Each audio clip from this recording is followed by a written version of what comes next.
Thank you, Mr. Chairman. I'd also like to thank the ranking member for this hearing today. It is so important that we recognize what platforms can do and what they have done. I've got a series of questions for Mr. Erickson and Mr. Potts. I'm trying to save time, so I only want to know if you disagree with me. So let me just start right in. Algorithms that recommend content are essential to the business model of social media companies today. When creating your algorithms, keeping users engaged is one of the main goals. As a result, businesses— Senator, if I may. Sure. Quickly, please. Yeah. So our platforms there's a distinction between our platforms and social media platforms. So on YouTube, we are a platform so that users that are seeking content will get the content that they were looking for, whether that's a how-to video or There's nothing in your business model that wants people to stay with you longer. Senator, we want people to stay on our platforms because they're finding relevant information. Okay, so you're telling me years from now, when we look back in history, I actually think this is going to be a lot like the tobacco hearings. Years from now, when we look back in history, there's going to be no study, there's going to be no internal conversations that says it's good to have people stay on our platform longer. Senator, we want people to stay on our platforms. Good. Okay, let me keep moving. Good, let me keep moving. In an effort to keep users engaged, these algorithms can create environments that are dominated by specific types of content. Okay? This can be good when that content is innocent. But sometimes that algorithm can create a toxic environment based on what it determines best to engage with users. All right, now my real question. Research and observation studies suggest that algorithms often tilt toward more extreme or emotionally charged content because that drives engagement. To both of you, doesn't that mean that platforms explicitly narrow the range of what people see, elevating fringe voices and suppressing everyday voices? Senator, thank you for the question. I can obviously just speak for Meta on this, and it's an important topic.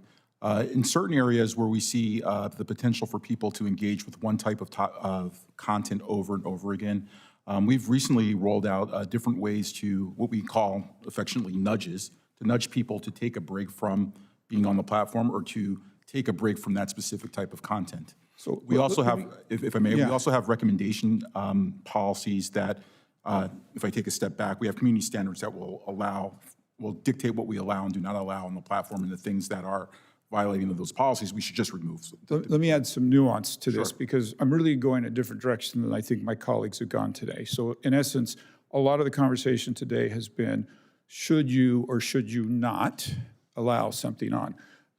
My question is more, what happens when you decide to magnify a voice or suppress a voice based on algorithms? And we all know that Section 230 was meant to protect platforms that acted in good faith. But my question is, when an algorithm downranks moderate speech or drives users towards extremism because it's good for engagement, is that really good faith moderation? And should Section 230 immunity apply when you as a, let me just say, not you specifically, right, you as a company or really as an industry, make decisions that magnify certain content and downgrade other content? So in essence now, if you go back to the community bulletin board, right, and you say, I'm going to post up this up here, and I'm going to post this up here, and you guys are really just a place where people can go and see those postings.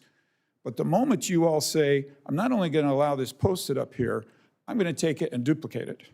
And I'm going to duplicate it and duplicate it and duplicate it and duplicate it. Or I'm going to take it and put somebody else's on top of it. Is that really what Section 230 was for? And I'm going to, before I run out of time, I'm going to ask our lawyer here, we didn't see this coming in my expectation, because we wanted a platform where I could go and connect with my high school friend. So when this first started, I could go on Facebook and connect with my high school friend and see what they had said. All of a sudden I logged on and I was seeing something else. I was seeing what they wanted me to see.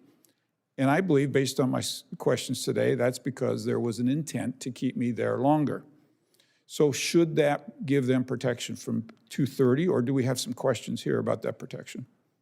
Senator, I appreciate the question. I think setting aside the 2:30 question just for a moment to talk about how much a user interacts, I would caution against government regulation or interference here because I'm wary of introducing new rules for new content. We've heard those kinds of concerns about the alleged addictiveness of new modes of expression all the way back to the introduction of novels in Victorian England. So this is an old concern and one that I take seriously. I've got an 8-year-old and 11-year-old at home. We talk about media literacy. We talk about screen time all the time.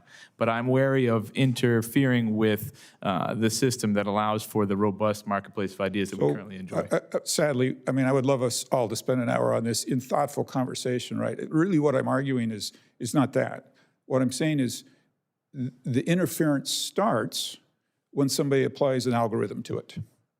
When you, and I'm sorry, we don't have time for you to respond. I'm just saying, like, I want everybody to think about this for a minute. Like, just putting that up there, I get it, right? There's no liability. And I tend to be a little bit more with Senator Moreno, who says, like, don't take responsibility for what you put up and put down because you will never figure that out. And I think that was his point.